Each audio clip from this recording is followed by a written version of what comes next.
South Africa's COVID-19 vaccine rollout plan as the first batch of doses, those 1 million doses, expected to land at OR Tambo International Airport at around 2 o'clock this afternoon. Also in COVID-related headlines, South Africa's cases continues to dip significantly. The country recorded less than 5,000 cases and 213 deaths yesterday. For a second day in a row, those case numbers have declined from about 400 the previous day. Let's stay with the biggest story in our country today, the first consignment of COVID-19 vaccines arriving at OR Tambo International Airport in Johannesburg this afternoon. The AstraZeneca vaccine left India over the weekend. Now, on their arrival, the consignment will be received by President Cyril Ramaphosa, his deputy, David Mabuza, and Health Minister, Dr. Zweli Mkhize. My colleague, our senior reporter, Malungelo Boy, is in Kempton Park for us this morning. Malu, I don't know about you, but I feel quite nervous about what is such an incredibly big day for our country. The first 1 million vaccines, and they are set for our frontline healthcare workers.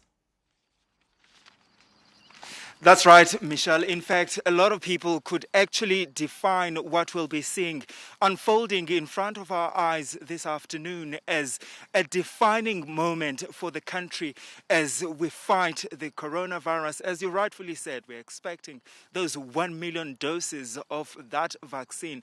Those vaccines will go, Michelle, into the 1.2 million health workers who have actually been at the front line of this virus since it emerged about a year ago here in the country. And of course, we are expecting also President Cyril Ramaphosa to be at hand to receive the consignment that is actually en route to the country as we speak. And of course, Michelle, we've heard also the Minister of Health, Dr. Zweli Mkhize. In fact, in an opinion piece, Michelle, he wrote for the Sunday Times, he said what we'll be seeing today really marks a new chapter in the country's fight against the coronavirus, saying that it's a chapter of anticipation, it's a chapter filled with hope and possibilities. Michelle? Yeah, and I mean, you know, we don't want to be filled with doom and gloom on a day like today, Malungelo, but there is a lot of alarm, there's a lot of trepidation around the possibility of corruption also entering into the rollout plan for our vaccines. What do we know about where the government itself has admitted as much and perhaps is preparing for that possibility? Well, Michelle, corruption has become so endemic in this country. In fact, we do know that, government has, in fact, set up an interministerial task team or committee that will look into this issue of the vaccine, how it will work. In fact, we know that that interministerial committee, Michelle, will be led by the Deputy President, David Mabuza. In fact, Michelle, last week on Friday, I attended a press briefing in Gauteng where authorities there were also briefing us about their COVID-19 plans and their vaccination program plans. We know, Michelle, that provinces are expected to develop master plans on how they would go about the vaccination program. And those master plans that have been developed by each and every province will then have to be approved by the national government. So part of the plan here in Gauteng, for example, they're saying that they're targeting all health facilities for the first phase of the rollout, be it private health facilities and public health facilities. But also they were saying that later on, though, they were hoping that they would rope in pharmacies to also be pharmacies where people would actually also go there when we've moved to the second or even the third phases of rolling out the vaccination program. where people can actually go into their pharmacies and get the jab against this COVID-19 virus that continues really to wreak havoc in the country. We know, Michelle, already in South Africa, there's over 391 healthcare workers that have died as a result of the coronavirus. So, Malungelo, you're talking a lot about what might happen when the vaccine lands in the country. Pharmaceutical companies might be roped in.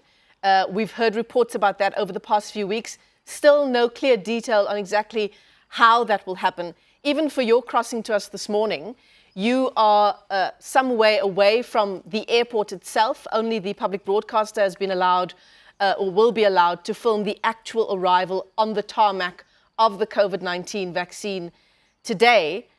I mean, do you know from your vantage point what happens once it lands in the country? From when it lands on the tarmac, this is what happens to the 1 million vaccines.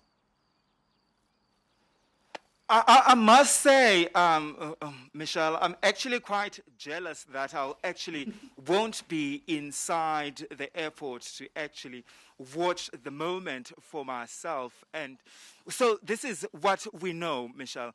The minute that consignment arrived here in South Africa, obviously the president will be there to receive it.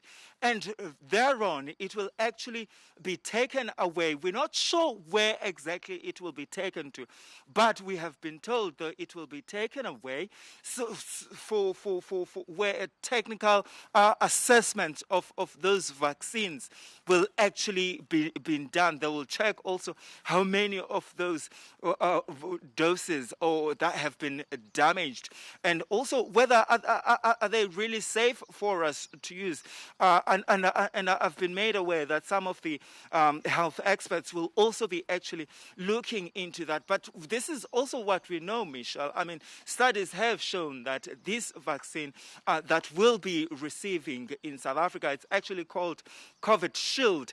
It has actually, the efficiency rate is between 60% and 92%. And we also know, Michelle, that several countries, in fact, the EU last week approved the same vaccine for its use. We know also countries like Britain and the US have also been using this vaccine.